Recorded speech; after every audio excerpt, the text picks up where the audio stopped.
জলবায়ুর প্রভাব মোকাবেলায় দাতা সংস্থার কাছ থেকে অর্থ ছাড়ের জটিলতা তুলে ধরেন অর্থ উপদেষ্টা। বলেন, আগামীতে $5 বিলিয়ন চাওয়া হবে।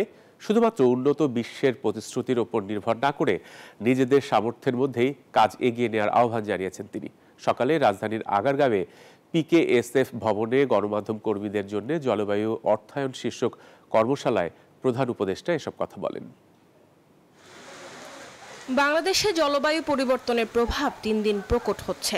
উপকূলীয় অঞ্চলে নদী ভাঙন, লবণাক্ততা ও ঘূর্ণিঝড়ে সবচেয়ে বেশি ক্ষতিগ্রস্ত হচ্ছে দরিদ্র জনগোষ্ঠী। বৈশ্বিক উষ্ণায়নে বাড়ছে সমুদ্রপৃষ্ঠের উচ্চতা, হুমকির মুখে উপকূলীয় জনপদ।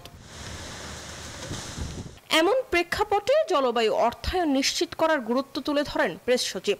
বলেন, জলবায়ুগত দিক দিয়ে বাংলাদেশ চরম ক্ষতির মুখে থাকার পরও মেলে না প্রাপ্য আন্তর্জাতিক সহায়তা। কারণ হিসেবে বিশ্ব গণমাধ্যমে ক্ষতির দিকটি তুলে ধরতে না পারাকে সামনে আনেন তিনি। সোমবার সকালে রাজধানীর আগারগাঁওয়ে PKSF ভবনে গণমাধ্যম কর্মীদের জন্য আয়োজিত জলবায়ু অর্থায়ন শীর্ষক কর্মশালায় তিনি এই কথা জানান। আমাদের দেশে আমরা ক্লাইমেট চেঞ্জে আমরা এতটা ভয়ঙ্কর রকমের সাফার করছি, কিন্তু সেই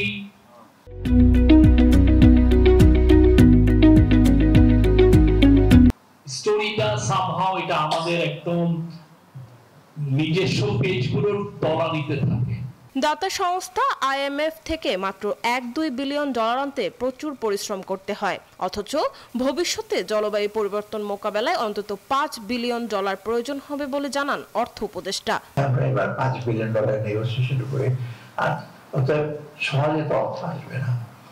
অর্থটা আসলে আমাদের নিজেদের সামর্থ্য, নিজেদের মতো করে আমরা আশা করব, এবং যতটুকু সম্ভব আমরা দ্রুত, যদি যাই থাকুক সামর্থ্য, আমরা কিন্তু নিজেদের মধ্যে নিজেরা কাজ করি। শুধুমাত্র উন্নত বিশ্বের প্রতিশ্রুতির উপর নির্ভর না করে নিজেদের সামর্থ্যের মধ্যেই কাজ এগিয়ে নেওয়ার আহ্বান জানান তিনি। প্রকৃতির প্রতি, দেশের প্রতি এটা না করলে কিন্তু আমরা সামনে বেশি দূর এগিয়ে যেতে পারবো না। মরিয়ম আজিজ মৌরিন, নিউজ 24, ঢাকা।